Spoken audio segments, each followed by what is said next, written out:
Con estos programas de cribado lo que se pretende es detectar los casos o las pacientes que son susceptibles de desarrollar un cáncer de cuello de útero a través de la identificación de la infección de virus de papiloma humano o de lesiones precursoras o premalignas.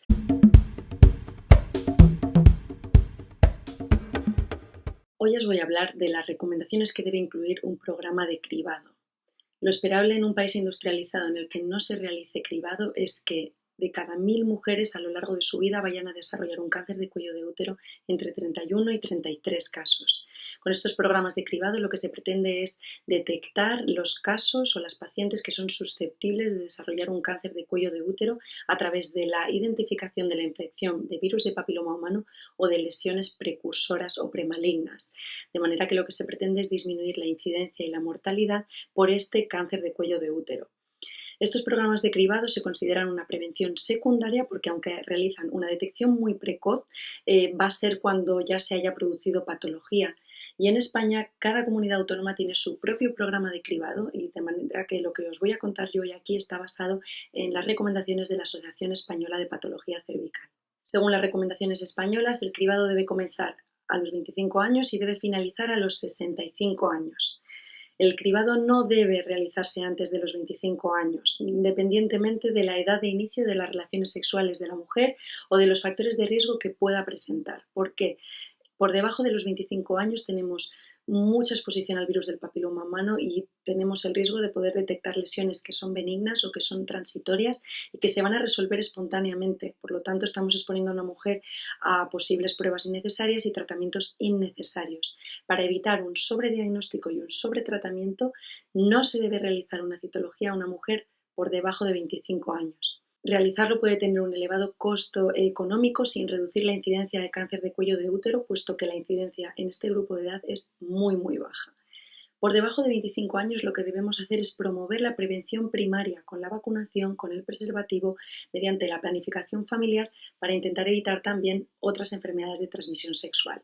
Y como decíamos antes, el cribado va a finalizar a los 65 años siempre que exista un cribado mantenido y adecuado durante los 10 años previos o que haya habido un cribado adecuado durante 20 años después de haber tenido un antecedente de CIN o de cáncer de cuello de útero. ¿Qué son controles adecuados? Haber tenido al menos 3 citologías consecutivas cada 3 años negativas o haber tenido 2 determinaciones de HPV o 2 cotest, que son citología y HPV, negativos consecutivos y que la última prueba haya sido hace menos de 5 años.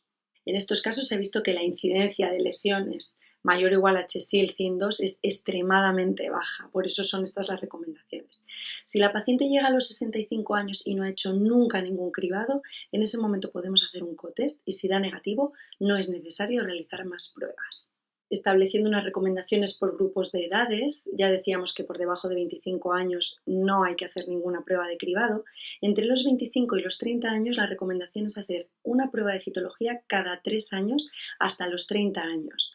Se ha estudiado que el periodo de 3 años es seguro, es el que ha demostrado mejor relación entre incidencia, mortalidad, costes y morbilidad asociada a un posible exceso de colposcopias.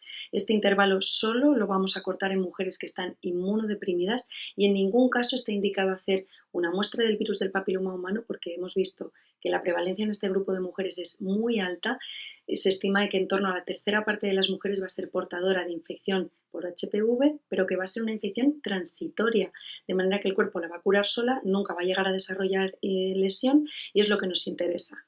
Para mujeres que se encuentran entre los 30 y los 65 años tenemos varias opciones. Una es hacer la prueba de virus de papiloma humano cada 5 años, otra es hacer citología cada 3 años y otra es hacer cotest cada 5 años.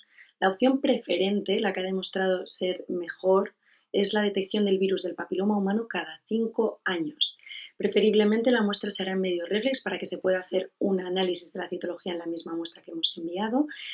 Y esta prueba nos gusta porque tiene una menor variabilidad interlaboratorio y el valor predictivo negativo es cercano al 99%. Quiere decir que una paciente que tiene un virus negativo tiene muy baja posibilidad de producir una lesión mayor o igual a HSIL o CIN2 en los próximos 5 a 7 años. Se ha visto que cuando el virus del papiloma humano es negativo, la posibilidad de desarrollar un cáncer de cuello de útero o una lesión mayor a HSIL o CIN3 en los siguientes 6 años es del 0,27%. Después de un cotest sería un 0,28% y después de una citología a los 5 años este riesgo sería un poquito más elevado. Por eso, cuando el seguimiento no lo hacemos mediante prueba de HPV y lo hacemos mediante citología, el control se debe hacer cada 3 años.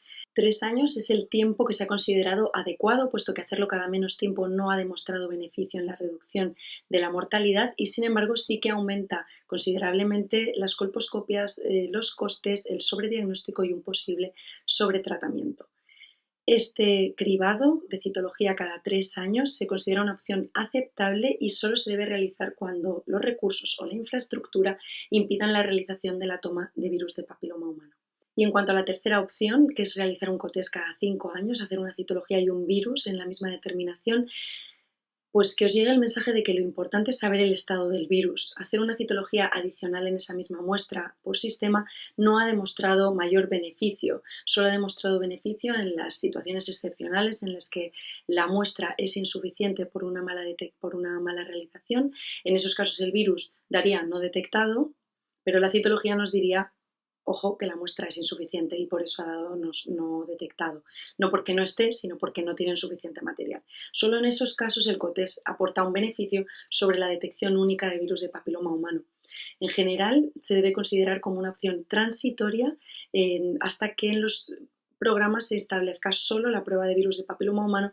Existen algunos grupos que merecen alguna mención porque en ellos el cribado se va a hacer de otra manera. Por ejemplo, las mujeres que tienen una histerectomía previa total, cuando ha sido por patología benigna, se va a finalizar el cribado en ese mismo momento, puesto que vamos a haber quitado ya el útero y el cuello del útero, de manera que se acabaron los estudios citológicos. Otra cosa es cuando la histerectomía se ha realizado porque existía una lesión mayor o igual a HSIL o CIN2, y en ese caso hay que hacer un seguimiento y un control citológico de cribado durante al menos 20 años.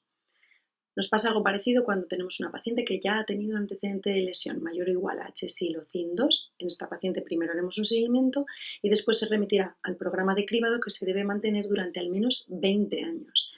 La razón es que en las pacientes que ya se ha tratado y que han presentado estas lesiones se ha visto que tienen entre 5 y 10 veces más posibilidades de desarrollar cáncer de cuello de útero que la población general, y por eso se debe mantener el cribado durante 20 años independientemente de que la paciente haya alcanzado los 65 años. Y por último, en las mujeres inmunodeprimidas, en estos casos vamos a empezar el cribado a los 21 años. Acordaos que esta es la única excepción en la que vamos a empezar el cribado antes y vamos a hacer una citología anual hasta los 30 años. A partir de los 30 años, si la mujer tiene los CD4 mayor de 200 o está haciendo un tratamiento antirretroviral activo, el control se va a poder hacer mediante cotest trienal cada 3 años. Pero si la paciente tiene menos de 200 CD4 o no está haciendo ningún tratamiento antirretroviral, entonces el control o el cribado se va a hacer mediante cotest anual, cada año. Las pacientes que tienen inmunosupresión congénita o adquirida o las pacientes con VIH son altamente susceptibles de que tengan una infección por virus del papiloma humano persistente, con lo cual tenemos más posibilidades de que penetre en los tejidos, desarrolle lesiones premalignas y que produzca cáncer de cuello de útero. Por eso en estas pacientes el control se hace un poco distinto. La prevalencia del virus del papiloma humano en estas poblaciones se cree que supera más del 30% con una elevada asociación de alteraciones citológicas, pero sí que se ha visto que en pacientes VIH con un correcto tratamiento antirretroviral tienen una incidencia de lesiones muy similar a las pacientes que son VIH negativas. El elevado valor predictivo negativo de la prueba del virus del papiloma humano permite que estas mujeres inmunodeprimidas con cotest negativo puedan prescindir con seguridad del control anual siempre que tengan los CD4 mayor de 200 o estén haciendo un correcto tratamiento antirretroviral. Cuando los CD4 están por debajo de 200, el control debe ser más estricto. Sí se ha visto que estas pacientes presentan más posibilidad de tener una infección múltiple y que además esa infección sea persistente. Por lo tanto, tendrán mayor riesgo de desarrollar lesiones premalignas y por eso las debemos seguir más estrechamente. Vamos a hacer hincapié en que los programas de cribado son muy importante por esto que estáis viendo, por la elevada incidencia de cáncer de cuello de útero en pacientes que no lo hacen adecuadamente o que no lo han realizado nunca. Es importante que se haga de manera adecuada y mantenida y durante los años que está establecido. Nada más, espero que os haya servido y nos vemos en los siguientes vídeos.